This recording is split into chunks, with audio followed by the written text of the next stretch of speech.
दोस्तों इस वीडियो में मैं आप सभी को बताऊंगा बिहार पुलिस 19,838 का जो स्क्रूटनी स्टार्ट हुआ है। तो मैं बताऊंगा कि कौन कौन से लोग बाहर होंगे, ठीक है। तो वीडियो को पूरा देखिएगा दोस्तों।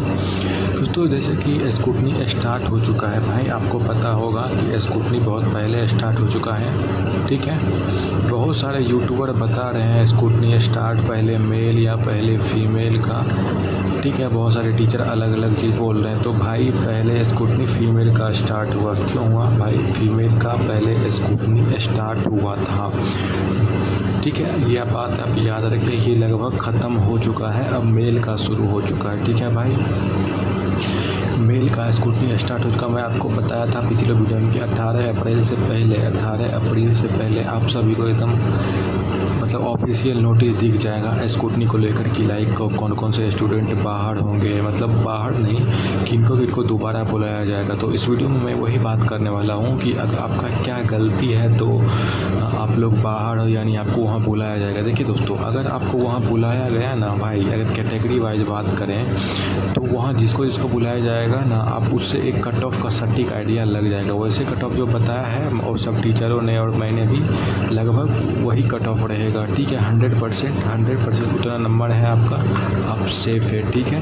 तो बात करते हैं स्क्रूटनी, जैसे कि आप कुछ दिन और चलेगा, मेल का बचा हुआ है, ठीक है भाई।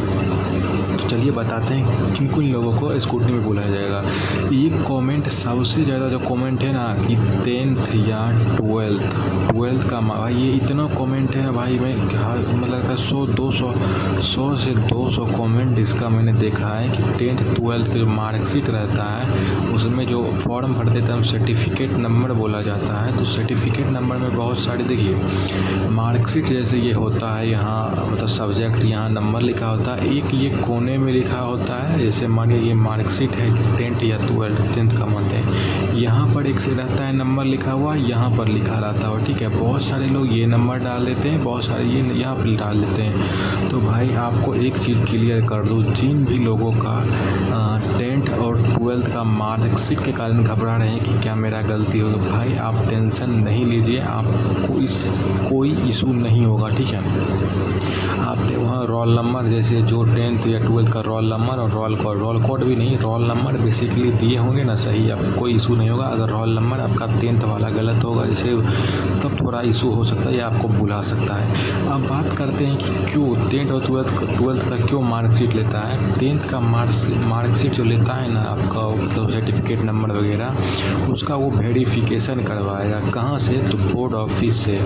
आप जिस भी, ऐसे तो ज़्यादातर लोग BSEB बोर्ड से ही 10th 12th दिए होंगे, तो वो बोर्ड में वेरिफिकेशन अभी कर रहा है सबका। जैसे कि फीमेल का ख़त्म हो चुका है, अब मेल का हो रहा है, ठीक है।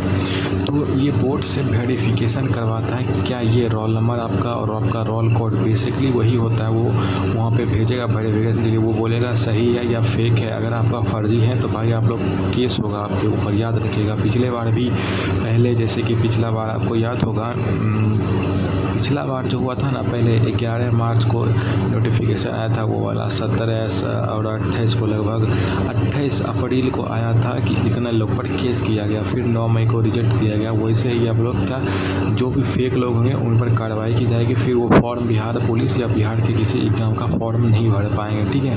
तो अगर आप लोग ये सभी फर्जीवाड़ा किए हैं तो आप पकड़े जाएंगे। बात अब हम करते हैं कि किन किन लोगों को वहाँ बुलाया जाए। सबसे पहला डेट ऑफ बर्थ, भाई सबसे अहम रोल डेट ऑफ बर्थ और कैटेगरी का होता है, ठीक है। मानिए किसी का डेट ऑफ बर्थ 5 ये होता है डेट, ये मंथ मान लेते हैं 6, और यहाँ पर 2002 है, ठीक है। अगर आप इस सब में कुछ भी गलती किए हैं भाई, तो भाई आपको इशू होने वाला है, आपको वहाँ बुलाया जाएगा। देखिए कट ऑफ जो बनता है 2 चीज़ पर बनता है, एक फिजिकल नंबर, मानिए किसी का 62 है 66 है, एक फिजिकल पे PET नंबर पे, और दूसरा बनता है DOB पे। DOB बहुत बड़ा रोल, और तीसरा कैटेगरी। ये चीज़ भाई कट ऑफ तैयार होता है, ये 3 चीज़। अगर आप डेट ऑफ बर्थ मान लीजिए डेट ऑफ बर्थ गलती करनी, जैसे कि आप लोग देखते होंगे बहुत सारे लोग डेट ऑफ बर्थ में बाहर होते हैं। अगर आप लोग डेट ऑफ बर्थ गलत देते इसमें तो 100% आप बाहर ही हो जाएंगे। और नंबर ये है, और एक कैटेगरी और एक नेम, सबसे ज़्यादा यही सब में लोग बाहर होते हैं, ठीक है। अगर आपका फादर्स नेम या कुछ गलत है तो उतना आप टेंशन मत लीजिए, उसमें कोई इशू नहीं होगा, ठीक है।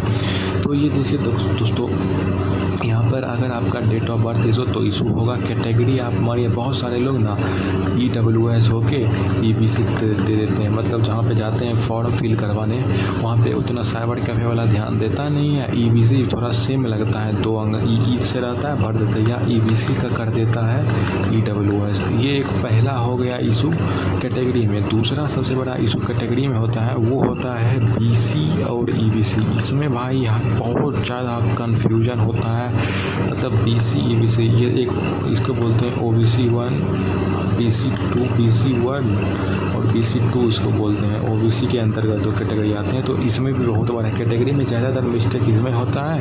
तो 2 मिस्टेक हो गया। तीसरा मिस्टेक होगा SC और ST। भाई अगर ये आपका गलत दिए होंगे ना फॉर्म फिल करते टाइम, आपको बुलाया क्या, अगर आपका स्कूटी में बुलाया नहीं जाएगा, याद रखिए। अगर बुलाया भी गया ना आप बाहर होंगे 100%, याद रखिए आप बाहर होने वाले हैं, याद रखिए। क्योंकि भाई आप रिटेन में आप जिस कैटेगरी का फॉर्म मतलब वहाँ पे फॉर्म फिल किए थे उसी कैटेगरी के बदौलत आपका एग्ज़ाम निकला, उसके बदौलत आप रनिंग करने गए, उसके बदौलत आपका मेरिट बनता है, बट आप वही गलत है तो आपको क्यों लेगा वो, भाई बताइए ना। आप दूसरे का सीट बर्बाद किए हैं तो आपको 100% बाहर करेगा, इसमें कोई कंप्रोमाइज़ नहीं कैटेगरी गलत में। दूसरा एक DOB प्रॉब्लम होता है डेट ऑफ बर्थ में। भाई इसमें अगर थोड़ा बहुत इशू हो गया ना, मानी किसी का 3/8/2004 है, तो इसमें थोड़ा भाई आपको स्कूटी में बुलाएगा, थोड़ा बहुत अगर इशू होगा तो ठीक है मैनेज कर देगा, नहीं होगा तो आपको उसमें भी बाहर कर देगा बुलाने के बाद भी। ऐसा नहीं है कि आपको स्कूटी में बुलाया तो आप एकदम आपको पास कर देगा 100%, ठीक है, आपको फेल भी कर सकता है। ये CSBC पे डिपेंड करता है उसका मूड और स्टूडेंट कितना है। एक EWS वालों का डाउट है सबसे ज़्यादा कि बहुत सारे के 2022-23 है, बहुत 2023-24 का है, बहुत 2024-25 का। इससे ये बताने से पहले एक चीज़ बता देता हूँ, निवास में भी लोग बाहर होते हैं, मतलब स्कूटी में बुलाया जाता है। कैसे बुलाया जाता है मैं अभी आपको बताऊँगा। देखिए ये सब है बेसिकली CSBC के ऑफिशियल नोटिफिकेशन में था ये वाला, मतलब ये उनको 2023-24 का EWS चाहिए था। बाकी एक नोटिस अभी ड्राइवर में वायरल हो रहा है, ड्राइवर में एक नोटिस कि नहीं आप 24-25 वाला का भी लीजिए। भाई मुझे नहीं लगता है लेगा। नोटिफिकेशन में जो था पिछला बार आंदोलन हुआ था भाई, उतना सारा लोग लाठी चार्ज तब जाके लिया था, और डायरेक्ट एक नोटिस से मुझे नहीं लगता है कि 24-25 का लेगा EWS, ठीक है। तो मुझे और 22-23 का तो नहीं ले ही लेगा। एक रहता है कि वैकेंसी मतलब है ज़्यादा और बच्चे कम पास हैं तो ले भाई पिछला बार मतलब बहुत कम स्टूडेंट पास किए थे, पास का संख्या ना के मतलब कम किए थे, तब जब नहीं लिया था आंदोलन के बाद लिया था। इस बार बहुत 47,000 के 46-47,000 गेट पास है, तो क्या लगता है आपको लेगा, नहीं लेगा। 22-23 वाले को बाहर करेगा ही, 23-24 को लेगा और 24-25 का शायद बाहर कर सकता है। बाकी आप देखिए आयोग क्या करता है, CSBC पे डिपेंड करता है, अब वो क्या करेगा, मुझे ऐसा लगता है, ठीक है। ये हो गया EWS, ये मांग रहा था CSBC, और ये 2 वाले फंस रहे हैं जिनका किसी का पेंडिंग में दे दिया है या किसी का कुछ कर दिया, तो ठीक है। अब बात करते हैं निवास में। निवास भाई पिछले बार एक लड़की का था 21,391 में ना, एक फीमेल थी, उसका निवास मतलब वो ना नेपाल की थी और बिहार में वो शादी की थी। उसका ऐसे इशू आ गया था निवास में 2 चीज़ इशू होता है, एक ये हो जाता है इशू तो उसका शायद नहीं हुआ था सिलेक्शन, वही भाई निवास में बहुत बड़ा रोल होता है। देखिए निवास में क्या होता है, एक ये हो गया, दूसरा अदर स्टेट वाले वो सभी जनरल से फाइट करते हैं, लेकिन बहुत सारे अपना वो फॉर्म बढ़िया से नहीं पढ़ते हैं, डायरेक्ट अपना कैटेगरी जो अपना स्टेट में होते हैं OBC या EWS वो भर देते हैं, तो निवास इसलिए एक तरह से उनको बाहर किया जाता है। वो अगर वो निवास गलत ही होंगे वो 100% बाहर होंगे, उसमें कोई कंप्रोमाइज़ नहीं, ठीक है। और बहुत सारे बिहार के स्टूडेंट देखिए, अस्थाई निवास एक होता है और अस्थाई निवास। बहुत सारे फॉर्म निवास अप्लाई करते टाइम क्या करते हैं, अस्थाई की जगह ये कर देते हैं तो उनको स्क्रूटनी में फिर से बुलाया जाता है। पिछले बार भी 21,391 में भाई बहुत सारे लोग का बस ये इशू था, ये रहना चाहिए था, जबकि वो बिहार के निवासी थे। वो मतलब अस्थाई गलती से मिस्टेक से हो गया था तो उनको बुलाया जाता है। ये अच्छी चीज़ है कि ये मिस्टेक से हुआ है, माइनर मिस्टेक है तो इनको बुलाता है। उसके बाद एक चीज़ और बता देता हूँ, जो लोग जॉब में हैं ना, जॉब में मतलब बहुत सारे लोग जैसे बिहार पुलिस का फॉर्म भरे हैं, बिहार पुलिस वो आर्मी में है, आर्मी अग्निवीर भी हो सकते हैं या कुछ भी दूसरे जॉब में है, बीएसएफ में है, सीआईएसएफ में है। तो उन लोगों का क्या होता है, तो उन लोग का जैसे कि वहाँ पे ज्वाइनिंग पे जाते हैं तो उनका डॉक्यूमेंट सब रख लेता है। तो यहाँ मतलब जैसे गर्दनी बाग में आए थे रनिंग टाइम तो उनको शायद एक फॉर्म भरवाया जाता है, तो स्क्रूटनी टाइम उन लोगों को भी बुलाया जाएगा, ठीक है। बेसिकली फाइनली बात करें तो डेट ऑफ बर्थ में छटते हैं लोग, नेम में।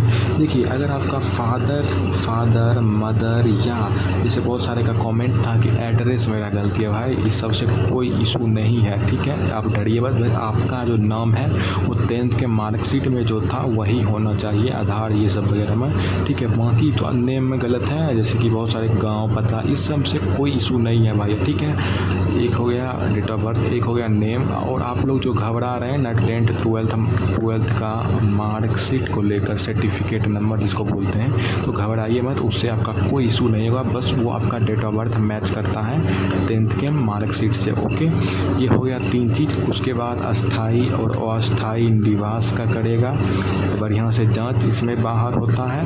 उसके बाद निवास के बाद और क्या था, एक आर्मी वगैरह या जो अदर जॉब में हैं उनको बुलाता है, और फिर और जो बताए थे पीछे यही सब होता है। तो आप लोग घबराइए मत, आपका स्क्रूटनी कुछ दिन में समाप्त होने वाला है। 18 अप्रैल से पहले आपको ऑफिशियल नोटिस दिख जाएगा CSBC 19,838 बिहार पुलिस का, कुछ ना कुछ आपको दिखेगा।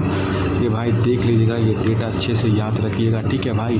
अगर आपको कोई डाउट होता है रनिंग से रिलेटेड या कुछ भी तो आप कमेंट कर सकते हैं, मैं हर एक कमेंट का रिप्लाई देता हूँ, ठीक है। वीडियो पसंद आया तो वीडियो को लाइक करें, चैनल को सब्सक्राइब करें और भाई ज़्यादा से ज़्यादा इसे शेयर करिए। अगर आपको कोई और डाउट है तो भाई आप कमेंट कर सकते हैं, नेक्स्ट वीडियो उस पर होगा। वीडियो देखने के लिए धन्यवाद, मिलते हैं नेक्स्ट वीडियो में।